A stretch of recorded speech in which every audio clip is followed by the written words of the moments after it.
The morning Marcus Vega fired Sofia Reyes, the house smelled like cinnamon. She had been up since 5. Not because anyone asked her to be, not because it was in any contract or written into any employee handbook that had ever passed through the Vega household. She was up because she knew that on the mornings when the girls had school, the small one Camille, 7 years old and terrified of everything except Sofia, would wake up with a knot in her stomach, so tight she sometimes couldn't eat. And Sofia had learned, the way only someone who truly pays attention ever learns, that cinnamon helped. A little warmth in the air. Something familiar. Something that whispered to a child's nervous system, "You are safe here. You are loved here. Everything is going to be fine."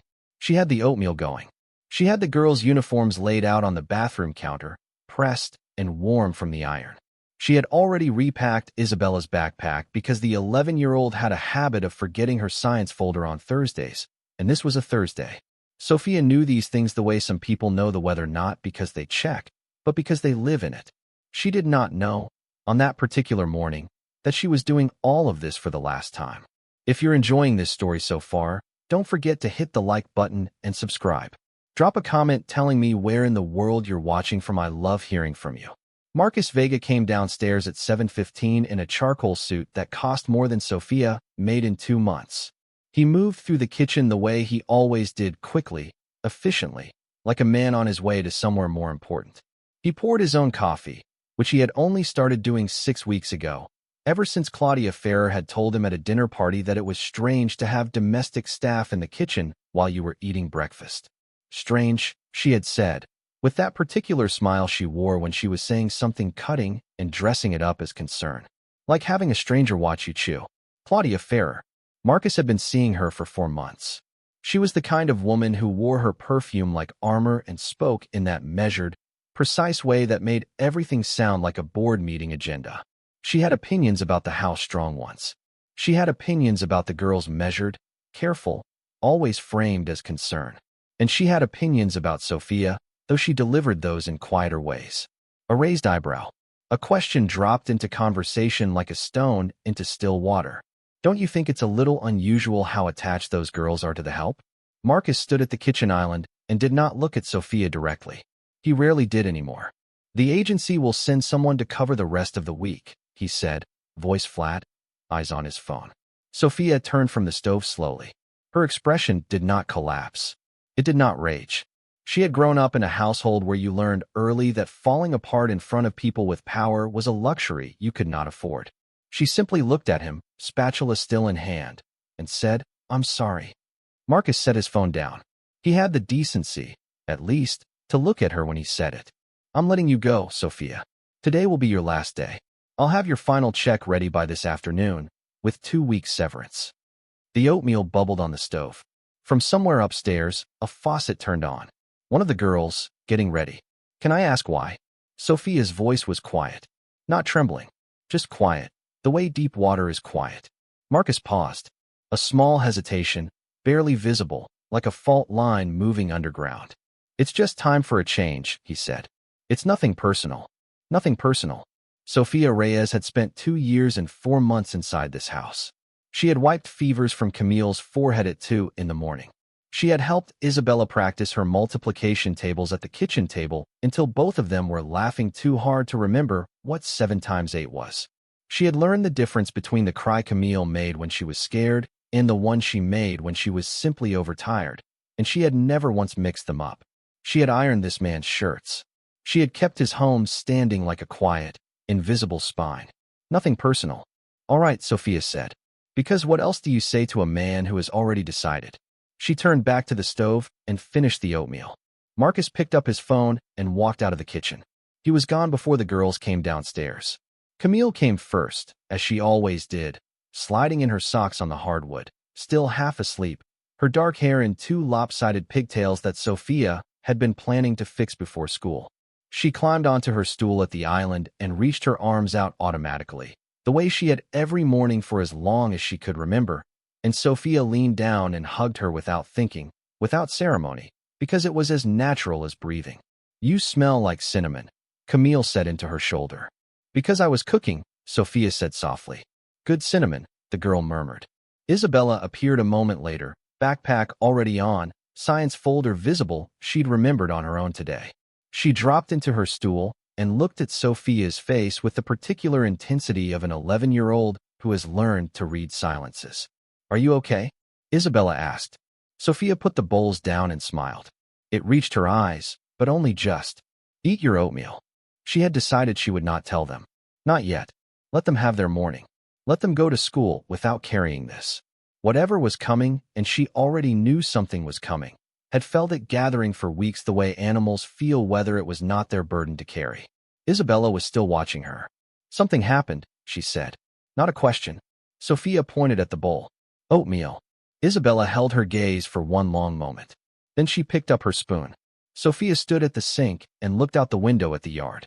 The magnolia tree at the edge of the fence was in bloom, white flowers, big as teacups, the kind of extravagant beauty that didn't seem to notice or care who was watching. She had always loved that tree. She had taught the girls the word for magnolia in Spanish. Magnolia, the same in both languages. Some beautiful things don't need translation. She did not cry. She had cried before, in harder moments than this. She would probably cry later, alone, in her small apartment across town where nobody needed anything from her and where the silence had a different quality, emptier, colder. But not here. Not now. Not in front of them. Because these girls were not hers. She had always known that. Had always held that knowledge carefully, like a glass object, aware of it, respectful of it, never setting it down carelessly. They were Marcus Vega's daughters.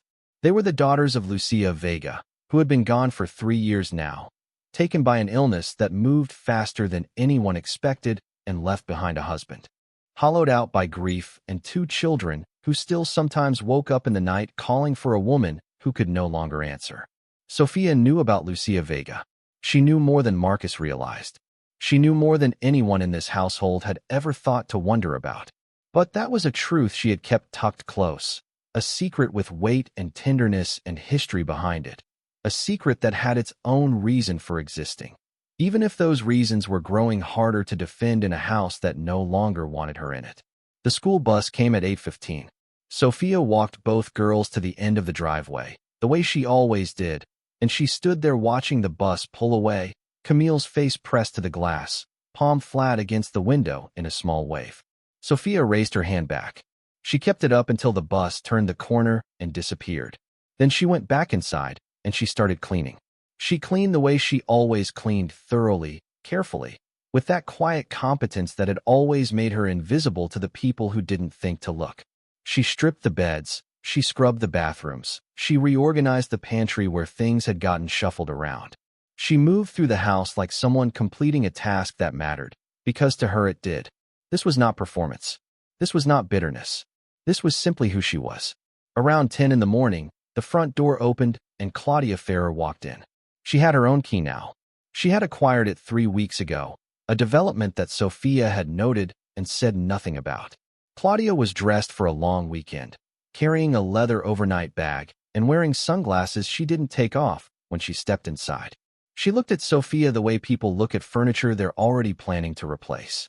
"Marcus told me," Claudia said, not unkindly, just cleanly, efficiently, the way you deliver information when you don't feel the need to soften it. "Do you need help with your things?" Sofia straightened from where she had been folding towels. "No," she said. "Thank you." Claudia set her bag down on the counter where the girls ate breakfast every morning. "I want you to know this wasn't personal," she added. There it was again. That phrase. Sofia almost said something. She could feel the words organizing themselves, patient and ready, behind her teeth. But she swallowed them. "I understand," she said instead. Claudia studied her for a moment with the mild curiosity of someone who expected more resistance and is slightly disappointed not to get it. Then she picked up her bag and moved toward the stairs. "You can finish up and leave the key on the counter," she said from the hallway. Her voice floated back smooth and unhurried, like someone used to rooms rearranging themselves around her wishes. Sofia listened to her footsteps climb the stairs. She listened to a door close.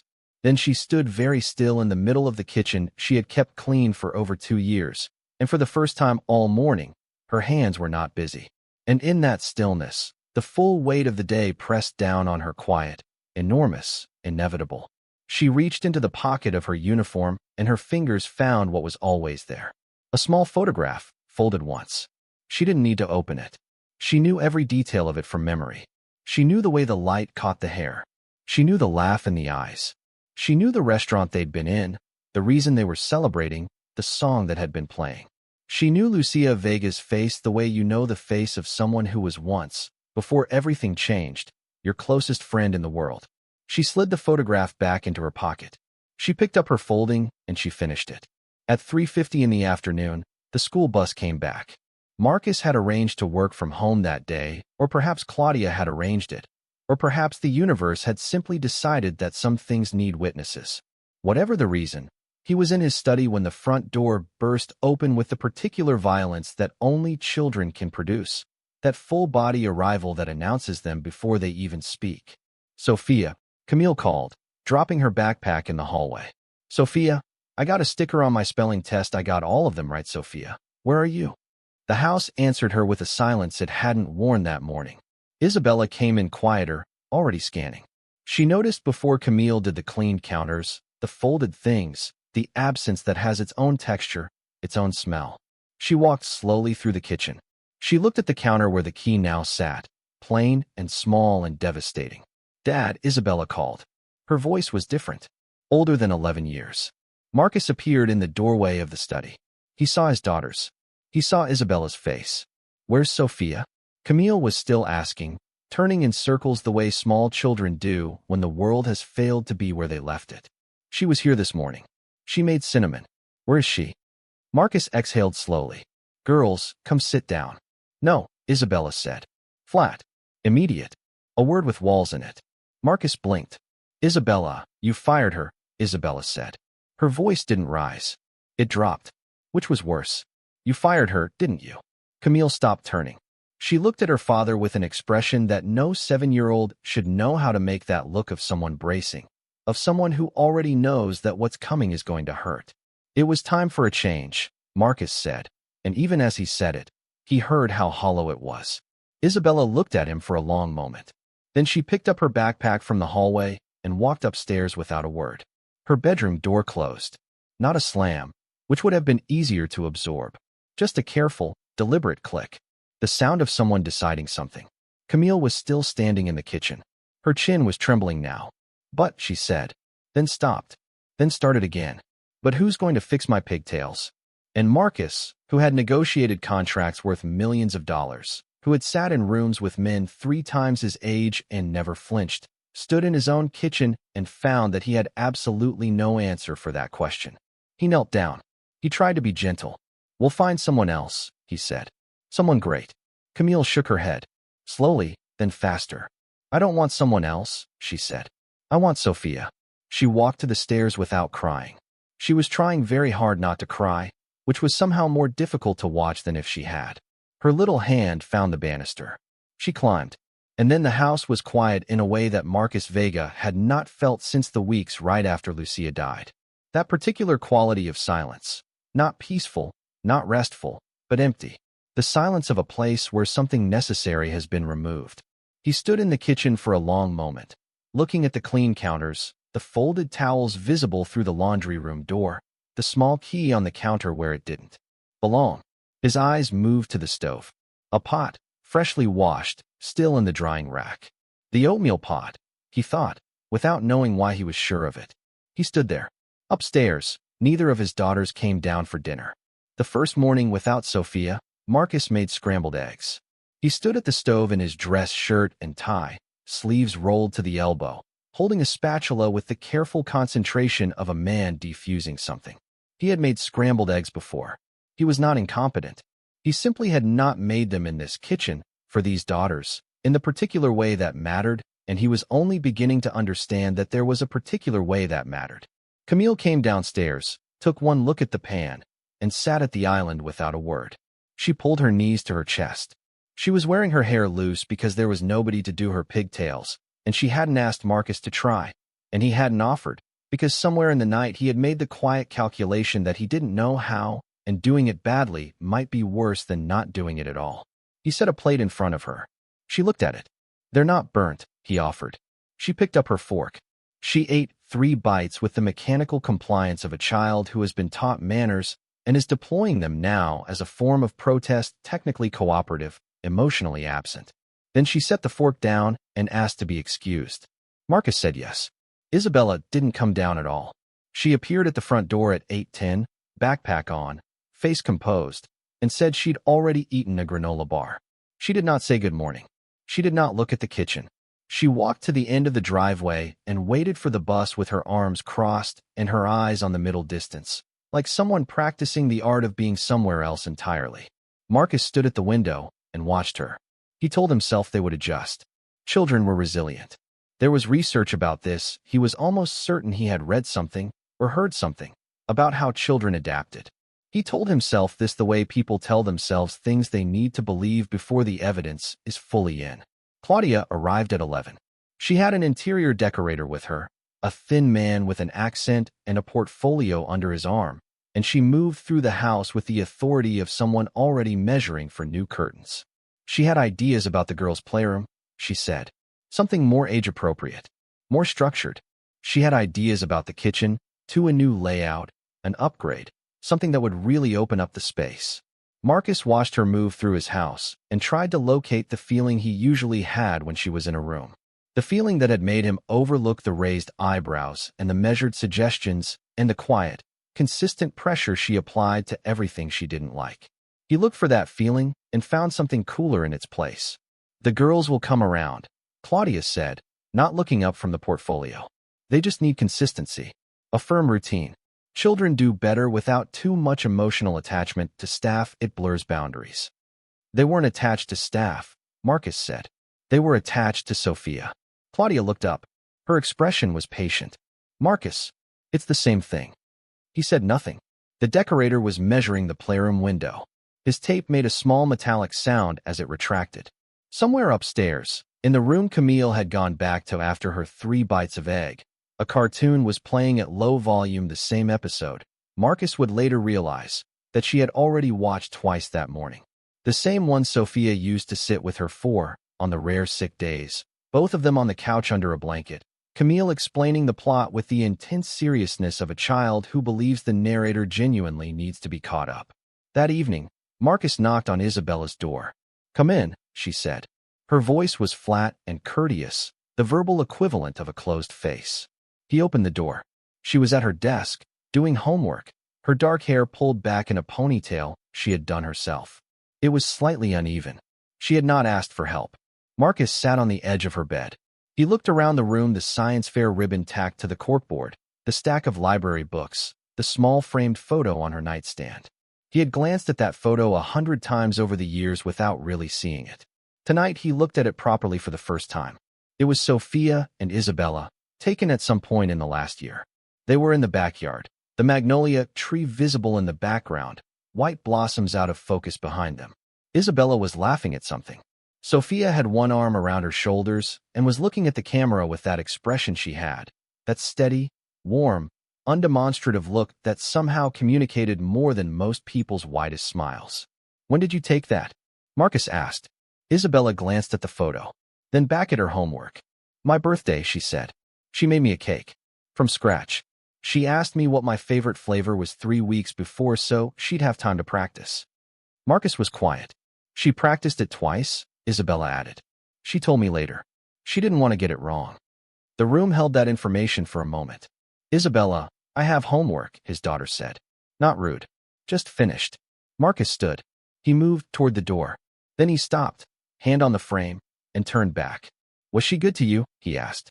And he heard, even as he said it, how strange the question was, how much it revealed about how little he had been paying attention. Isabela looked up from her book. Her eyes were steady, dark as her mother's had been, and in them Marcus saw something that took him a moment to identify. It was not anger exactly. It was disappointment, the particular kind that a child develops when an adult they love has failed to see something important, and they are only now realizing how long the failure has been going on. "She was the best person in this house," Isabela said quietly. "After Mom." Marcus left without answering. He walked down the hallway to Camille's room and knocked softly, and she said, "Come in," and he opened the door to find her sitting in the middle of her bed, holding a small stuffed rabbit that he hadn't seen in months. He had thought she'd outgrown it. "Hi, baby," he said. "Hi," she said. He sat beside her. He looked at the rabbit. I didn't know you still had that. Sofia fixed its ear, Camille said. It came unstitched, and she sewed it back. She used yellow thread because we didn't have the right color, and she said yellow was cheerful. She turned the rabbit over in her hands. The ear was there, firmly reattached, a thin line of yellow thread running along the seam like a small bright signature. She said a little cheerful, never heard anything. Marcus stared at the yellow thread. Daddy, Camille said, and her voice had dropped to something very small. Did she do something wrong? No, Marcus said immediately. Then why did she have to go? He opened his mouth, closed it, tried again. Sometimes things just, that's not a reason, Camille said. And she wasn't being argumentative. She was 7 years old, and she was simply stating a fact with the devastating accuracy that children manage when adults have not yet taught them to accept insufficient explanations. Marcus put his arm around her. She leaned into him, but didn't put the rabbit down. I want her to come back, Camille said into his sleeve. I know, Marcus said. Can she? He didn't answer. And the silence was its own answer. And Camille heard it the way children always hear the things adults can't bring themselves to say. If you're hooked on this story, make sure to subscribe and turn on notifications so you never miss an upload. Your support means everything and helps me bring you more emotional stories like this one. By the third day, Camille stopped eating breakfast entirely. Not dramatically, not as a statement. She simply came downstairs, sat at the island, looked at whatever Marcus or Claudia had prepared, and said she wasn't hungry. Then she went to school. Then she came home. Then she went to her room. She was polite throughout. She said please and thank you. She did her homework. She brushed her teeth. She was performing all the correct behaviors of a functioning 7-year-old, and somehow this was more alarming than any tantrum could have been.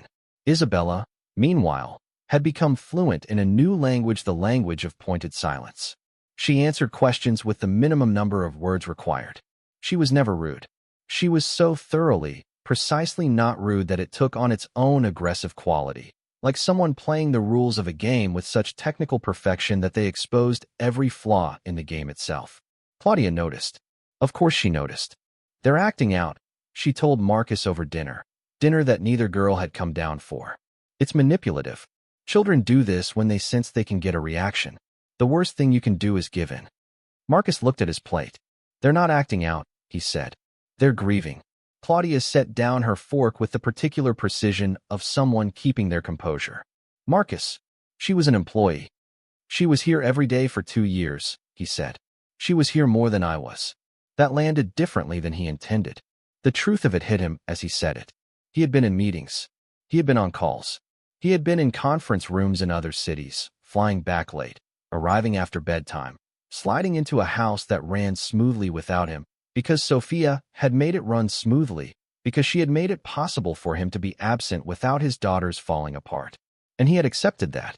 He had accepted it as simply how things worked, had never stopped to ask what it cost or who was paying.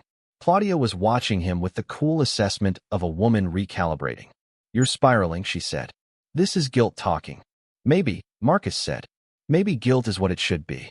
She left early the next morning. There was talk of a conference, a prior commitment. She kissed his cheek and told him to call her, and Marcus said he would, and they both pretended that was true. The house was quiet in a different way without Claudia in it. Not emptier, if anything, the opposite. Like a room after a window has been opened and the air quality changes without you being able to explain exactly how. That morning Marcus made oatmeal. He wasn't sure why. He found a container of it in the pantry and he stood at the stove the way he imagined it worked, and he put cinnamon in it because he knew, at least, that much. He wasn't sure of the proportions. He added more cinnamon than was probably right. He stirred it and watched it, and when it was done he put it in 2 bowls, and he called the girls.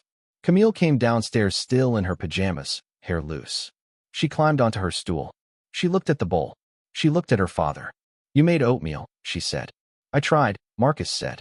She picked up her spoon and tasted it. Something moved across her face, not quite happiness, not quite sadness, but something in between, something tender. She took another bite. It's different, she said. I know. Sofia puts a little vanilla in it, she said. Then caught herself, as though she hadn't meant to give him that. As though it cost her something. Marcus nodded. He filed it away. I'll try that next time. Camille ate half the bowl. It was more than she'd eaten in 2 days. Marcus sat across from her with his coffee and didn't say anything else, and for a little while the kitchen held them both in its quiet, imperfect, cinnamon-scented morning. It was Isabela who finally broke. Not in the way Marcus expected, not in tears, not in a slammed door or a shouted accusation. She broke the way strong people break, which is quietly, in a moment when they have simply run out of the energy required to hold everything in. It was Thursday evening. Marcus was in the kitchen and Isabela was doing homework at the island, and Camille had fallen asleep early, exhausted in the boneless way of children who have been carrying more than they know. The house was dim and still. Outside, rain was beginning, a soft, persistent rain that tapped at the windows and made the world seem smaller, closer. Marcus was going through mail. Bills mostly. A few things from school. And then a card and envelope addressed in handwriting he didn't recognize, forwarded from somewhere. The original address partially obscured by a redirect sticker. He almost set it aside. Then something about the handwriting caught him. Careful, deliberate, each letter given its full space. The handwriting of someone who took care with things. He opened it. Inside was a card. On the front, a simple magnolia flower. He stared at it for a moment. Magnolia, the tree in the yard, white flowers, and then he opened it. The message inside was short. To the girls, I know your father made a decision, and I know it wasn't mine to argue with. But I want you to know that every morning I drove to your house, I was grateful. You made me feel like I was exactly where I was supposed to be. Take care of each other. Keep the yellow thread in mind. A little cheerful, never hurt anything. Always, Sofia. Marcus read it twice. Then a third time.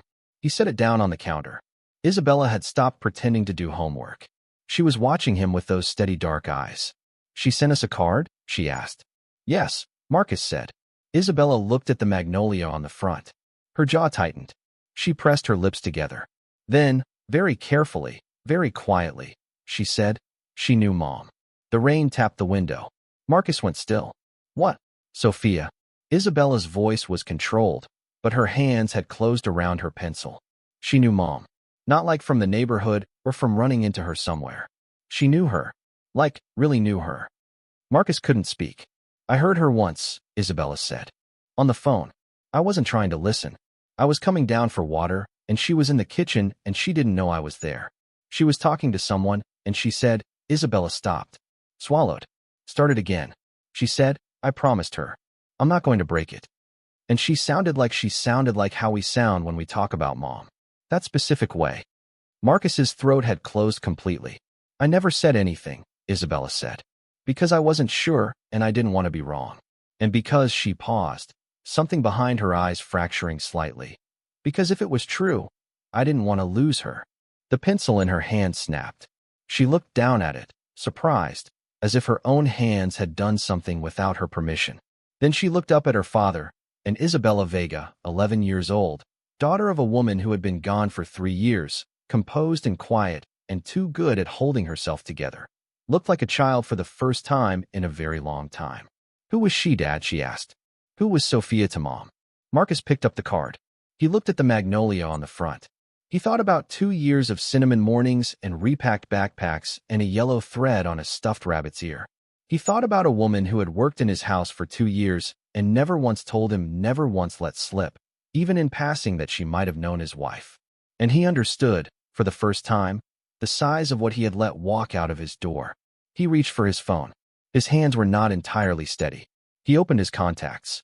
He found the number the agency had given him when they placed Sofia, the emergency contact number, the one on file.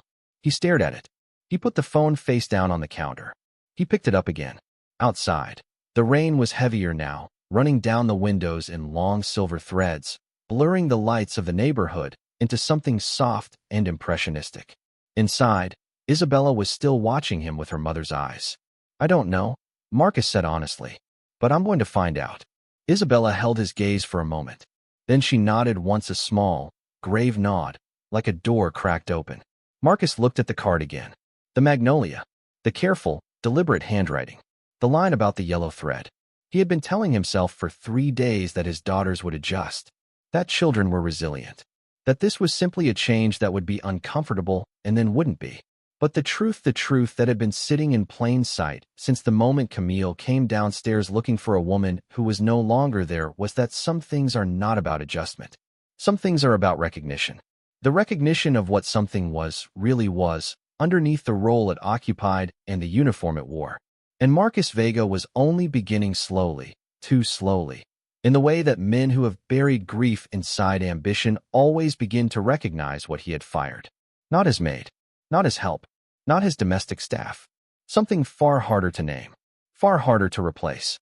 And perhaps if he was willing to be honest in a way he had not been willing to be honest in a very long time, something his wife had put there on purpose. Marcus did not sleep that night. He lay in the dark with the card on the nightstand beside him, the magnolia facing up, and he stared at the ceiling the way a man stares at something when he is not really looking at it, when the real looking is happening somewhere deeper, somewhere behind the eyes, where the accounting of a life gets done in the small hours, and the numbers don't always come out the way you hoped. He thought about Lucia. He thought about the year she got sick, how fast it moved, how the doctors used words that were technically precise and humanly useless, how he had responded to the diagnosis the only way he knew how to respond to problems, by attacking it, by throwing resources at it, by filling every hour with action, because action felt like the opposite of helplessness even when it was just helplessness wearing a different coat. He had hired specialists. He had researched facilities.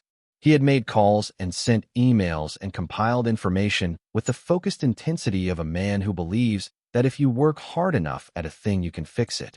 But Lucia had not needed fixing. She had needed him to sit down, to stop moving, to be present in the room instead of always halfway out the door of it. He had not understood that until it was too late to go back and be different. He thought about the weeks before the end. Lucia had been quieter than usual, not the quiet of exhaustion, which he recognized by then, but a different kind. A thoughtful kind. The quiet of someone making arrangements, settling accounts, trying to leave things in order. He had assumed, in the way people assume when the truth is unbearable, that this was simply the illness, the drawing inward, the letting go. He had not asked her what she was arranging. He had not sat beside her and said, "Tell me what you're thinking. Tell me what you need me to know." He understood now, lying in the dark, that she had been making a phone call he never knew about, writing a letter he never saw, asking a promise of someone she trusted with the thing she loved most. His daughters. Marcus sat up at 5 in the morning. He went downstairs. He made coffee and sat at the kitchen island with his phone and the card. And he looked at the agency number until the sky outside began to lighten gray to blue, blue to pale gold, and at 7:15, when it was a reasonable hour to call, he dialed. The agency was helpful and unhelpful in equal measure. They gave him Sofia's last known address, the one she had on file when they placed her 2.5 years ago. They could not guarantee it was current. They noted, with the careful phrasing of people who have learned to cover themselves, that it was not standard procedure to share staff personal information, but that given the circumstances, given that Marcus explained, haltingly, that this was about family, that this was important, that he needed to find her, they made an exception. He had an address. He told himself he would call first. He told himself he would send a message, give her the choice, not just appear on her doorstep unannounced like a man who had only just realized he'd broken something and was now demanding it be repaired on his schedule. He told himself that. Then he got in the car.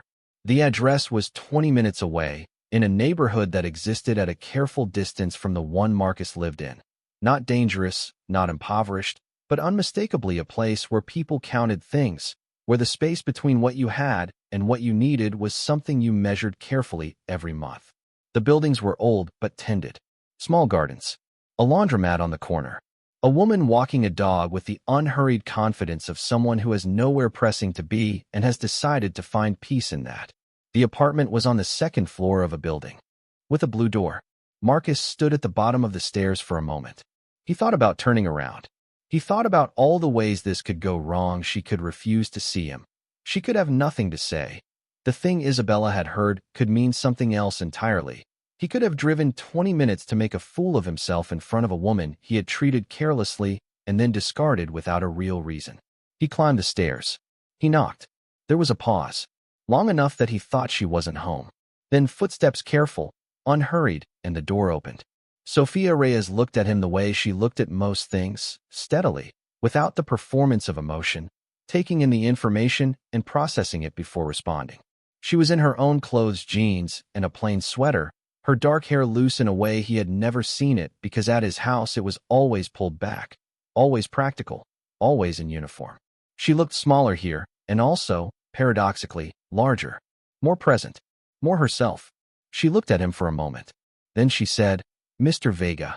"Marcus," he said, then stopped. I know I don't have the right to ask you for anything. I know that, but I need to talk to you." Sofia studied him.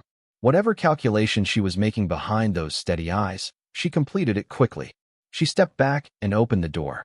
The apartment was small, immaculately clean, but then, he would have expected nothing else. There were plants on the windowsill, the kind that don't need much light, practical and alive. A small bookshelf, crammed and organized. A kitchen table with 2 chairs. On the table, a cup of coffee still steaming, a book open face down. He had interrupted her morning. "Sit down," she said. She went to the kitchen and came back with a second cup without asking. Marcus sat. He looked at his hands. He had rehearsed something in the car, something reasonable and structured, a logical sequence of questions, and now it was entirely gone. "Isabela told me something," he said finally. "She said she heard you on the phone once. She said you told someone you'd made a promise and you weren't going to break it." Sofia wrapped both hands around her mug. She didn't answer. "And I found the card you sent, with the magnolia on the front." Marcus looked up. "Sofia, did you know my wife?" The silence that followed had its own weight. Not evasive, more like the silence of someone who has been carrying a thing for a long time and is now deciding whether this is the moment to put it down. Sofia set her mug on the table. She looked at the window. Then she looked back at Marcus. And in her face, he saw something shift, not opening exactly. More like a door that has been locked for a long time, moving on its hinges, stiff but willing. "Lucia and I grew up 3 blocks apart," she said. Her voice was quiet and entirely even, the way voices get when the speaker has rehearsed a thing many times in their head, has turned it over and over until the rough edges are smoothed. "We went to the same school from the age of 8. She was in my class for 3 years, and then we were separated, and then we found each other again in high school, and by then it was just the kind of friendship where the time apart doesn't change anything, where you can pick it back up and it's exactly the same." Marcus could not move. "We were best friends," Sofia said simply. "For 22 years. Through everything." The word everything landed with the full weight it carried. Everything. College. First jobs. First heartbreaks. Weddings. Years of ordinary life and extraordinary life, and the kind of life that is both at once. 22 years. "Why didn't you?" Marcus started. "Tell you?" Sofia looked at him steadily. "When would I have?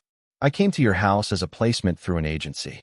You shook my hand on the first day and told me the cleaning schedule and showed me where the supplies were kept, and that was the sum total of our introduction." She wasn't being cruel. She was being accurate. "You didn't know me. You barely noticed me.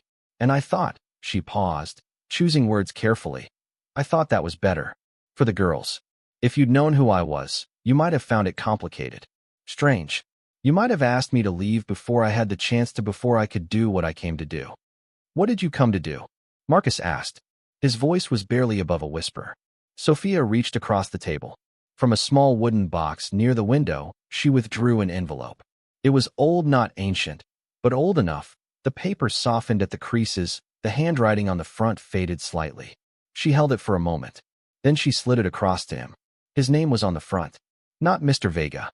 Marcus. In Lucia's handwriting. That particular slant he would know anywhere.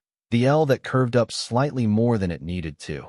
The way she made the letters of his name like she was taking care of them. His hands shook as he picked it up. "She wrote it in the last month," Sofia said softly. "She gave it to me because she wasn't sure. She said she wasn't sure you'd be ready to read it right away. She knew you. She said, give him time. Make sure the girls are okay. And when it feels like the moment is right, give him this." A pause. "I wasn't sure the moment was ever going to come, the way things went. And then she stopped. And then I fired you," Marcus said. "Yes," Sofia said quietly. "And then you fired me." He looked at the envelope in his hands. He turned it over. The seal had never been broken. For 3 years, for all the time Sofia had been in his house, quietly present, quietly watching, quietly making sure his daughters did not fall apart without their mother. Lucia's letter had been waiting. He opened it carefully. The handwriting inside was smaller than he remembered, slightly unsteady, but unmistakably hers. He read it alone in the middle of that small kitchen with Sofia, sitting across from him, not looking at him, giving him the privacy of the moment, staring at the plants on the windowsill with the practiced restraint of someone who has learned when not to be seen. The letter was 3 pages. He read it twice. Lucia had written about the girls what she knew about each of them, what she worried about, what she loved. She had written that Isabela carried too much on her own and would need someone who recognized that without making her feel weak for it. She had written that Camille would need warmth, physical warmth, the particular language of someone who showed love by being present rather than by saying so. She had written that she did not trust the grief to leave Marcus enough of himself to be what the girls needed in the early years, and that she was not saying this as a wound but as a truth, because she knew him, because she loved him, and because knowing someone means you see them without the corrections. She had written, I asked Sofia, I know this is strange. I know you may feel many things when you find out, but she was the best person I have ever known, the most quietly constant, the most genuinely good, and if I could leave my daughters one thing they didn't know they had, it would be her. Not as a replacement for anything, just as a soft place to land. And at the bottom, in slightly larger letters, as if she had wanted to make sure this part was legible even if nothing else was, I know you will mourn for a long time. Please don't mourn so long that you stop seeing what's in front of you. Marcus sat for a long moment after he finished reading. The morning light had shifted. The coffee was cold. Across the table, Sofia was still looking at the window. She planned this, he said at last. She planned everything, Sofia said gently. She was like that. She always said that the difference between love and sentiment was that love did the practical work. A faint, tender, almost smile crossed her face, the smile of someone remembering a voice they have kept alive by rehearsing it. She made me promise. She said, be there for the girls. However you need to be. And I thought the most invisible way was the most useful way. I could be there every day. No one would question it. You'd have someone reliable, and I'd have. She stopped. What? Marcus asked. Sofia looked at her hands. I'd have a reason to be near something that was hers, she said. Very quietly. She was my best friend for 22 years. When she died, I lost. She stopped again. Pressed her lips together. Held herself steady with that composure he recognized, that deep water quiet. I lost someone I didn't know how to lose. Being in your house, being with the girls, it was the only place where it felt like she was still. She breathed through it. Still somewhere.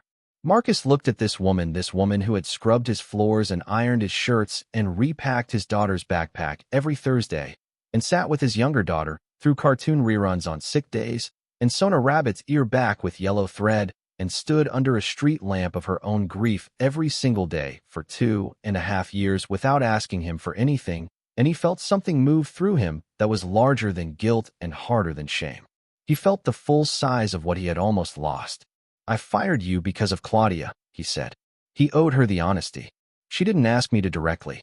She just made things uncomfortable, over time, in that way that people do when they want something but want you to feel like you chose it yourself. And I let her. I didn't push back because I wasn't paying attention. I wasn't paying attention to any of it, to what she was doing, to what you meant to the girls, to any of it. He paused. I haven't been paying attention to a lot of things for a long time. Sofia looked at him. I know, she said. Without blame. Just truthfully. Lucia said that too, Marcus said. In the letter. She would have, Sofia said. A small silence. Outside, somewhere on the street below, a car passed. A child called out something bright and unintelligible. The ordinary sounds of a morning going about its ordinary business. Come back, Marcus said. Sofia was still for a moment. Mr. Vega. Marcus. Marcus. She said his name carefully, like trying on something she wasn't sure fit. You can't undo a decision because you feel bad about it. That's not a reason to go back somewhere. I know that, he said. That's not why I'm asking. Then why? He looked at her steadily. Because my daughter stopped eating. Because the other one stopped speaking to me except to tell me that you were the best person in the house after her mother. Because I read a letter from my wife tonight that told me you're one of the only people she ever fully trusted. And because his voice caught slightly, and he let it, didn't try to smooth it over, because this house has been running on your love for 2 years, and I called that a service and paid you accordingly, and that is the thing I'm most ashamed of. Sofia looked at him for a long time. The steadiness of her, that unshakable quality, he understood it differently now. It wasn't detachment. It was the stillness of someone who has endured and chosen, over and over, to keep going, to keep the promise, to hold the thing together with her own hands even when nobody saw her doing it. I need some terms, she said finally. Name them. I'm not staff, Sofia said. I will help with the house because I am a person who helps and because I love those girls. But I am not invisible. You learn my name when you walk in the room. You acknowledge me. The girls know who I am to them.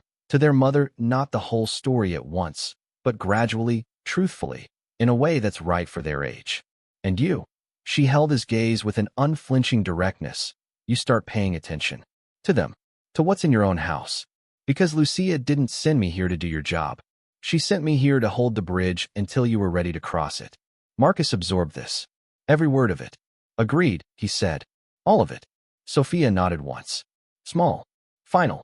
The nod of someone who keeps their word and expects the same in return. I'll come tomorrow morning, she said. The girls should be home. Marcus stood. He picked up the letter and folded it carefully, the way Lucia had folded it, along the same creases. He looked at it for a moment. She knew, he said. She knew this was how it was going to go. That I'd miss it. That you'd be there and I'd miss it. She knew you loved her so much you went blind with it for a while, Sofia said. Gently, without softening the truth, but without weaponizing it either. She wasn't angry. She was just making contingency plans. Like always.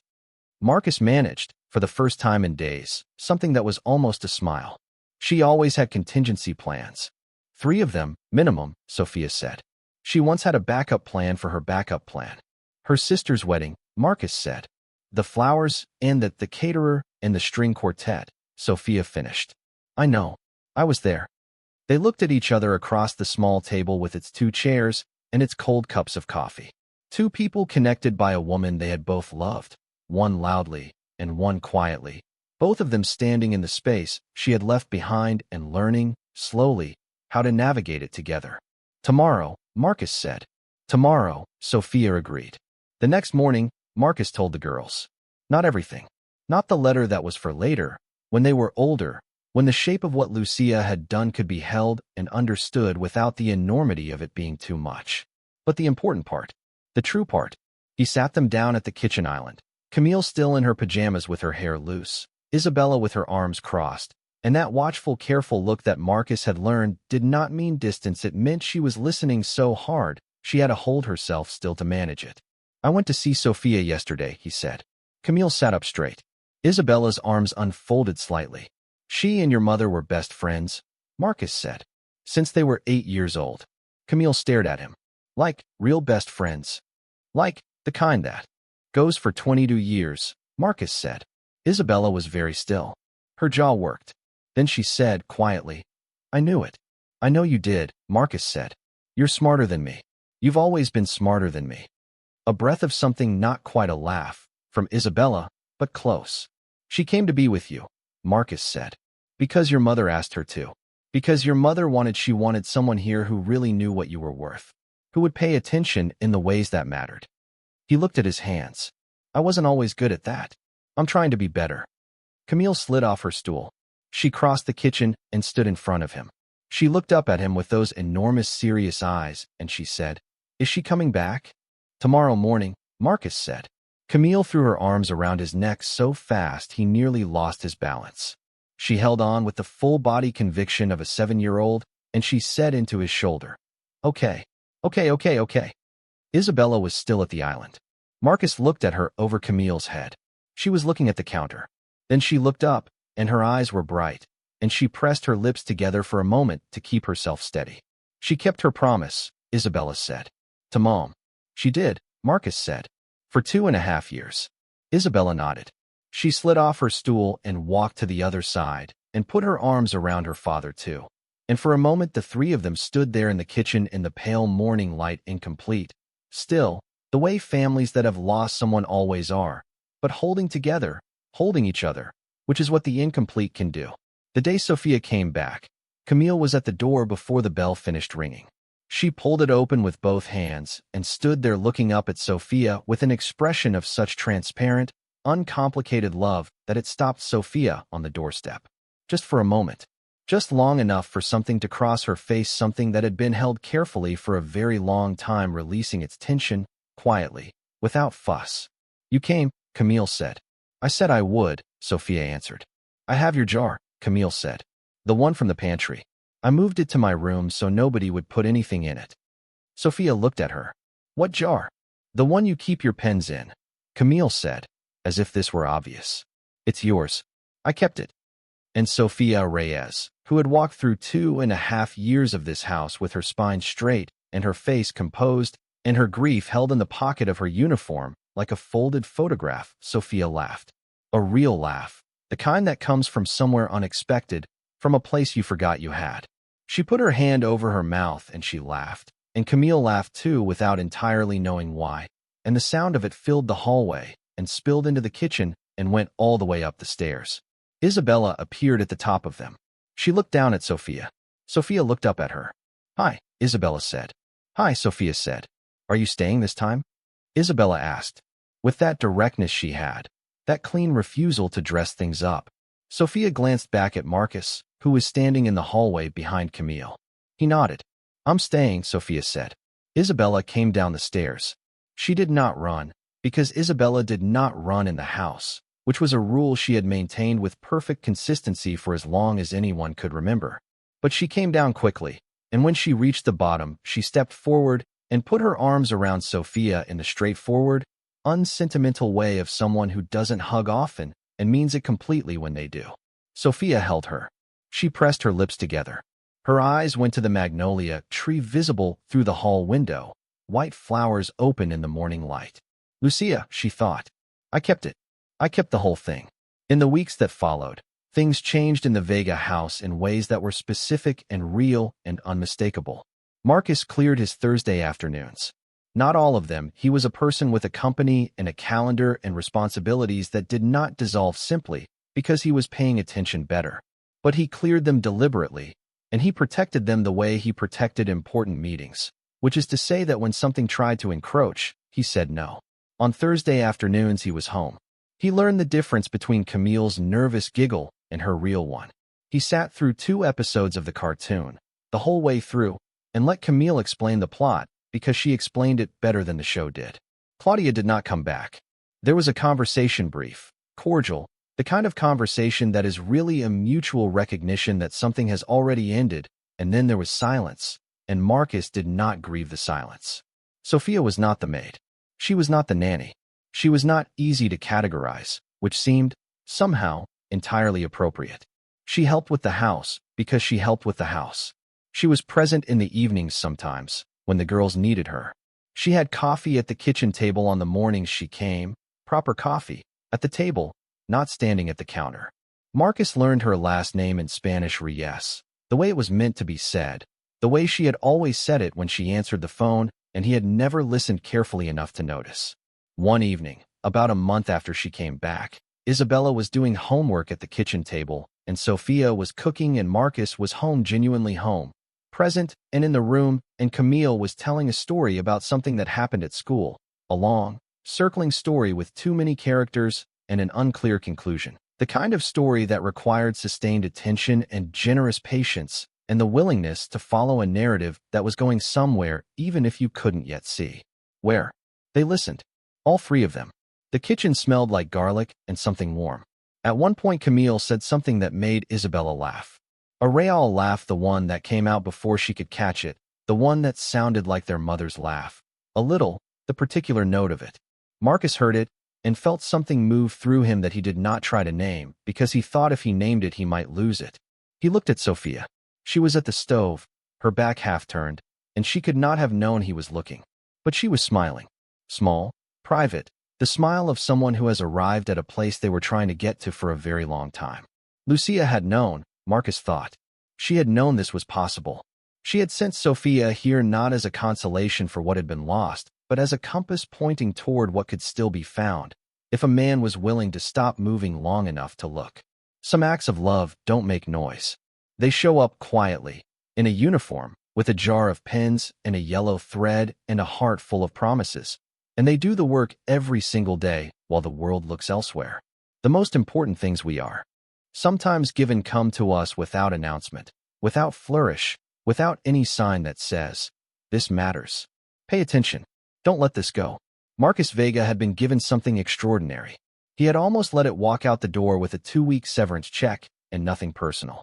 He was grateful, every morning after that, for a 7-year-old who stopped eating for the small, insistent alarm of her silence, for the way grief in a child refuses to pretend. He was grateful for an 11-year-old who remembered a phone call and held the knowledge carefully until the right moment. He was grateful for a woman who had made a promise to her best friend and kept it for 2.5 years without asking for recognition or credit or anything more than the chance to be where she was supposed to be. And sometimes, in the evenings, when the house was full and warm and the magnolia tree stood white and extravagant in the darkening yard, Marcus thought he understood what Lucia had been doing in those last quiet weeks, not letting go, not giving up, but arranging. Making sure the people she loved would find their way to each other. Making sure the bridge would hold. It did. It held. Thank you so much for watching until the end. If you love this story, check out the other videos on your screen now. I think you'll really enjoy them. And don't forget to subscribe if you haven't already. See you in the next story.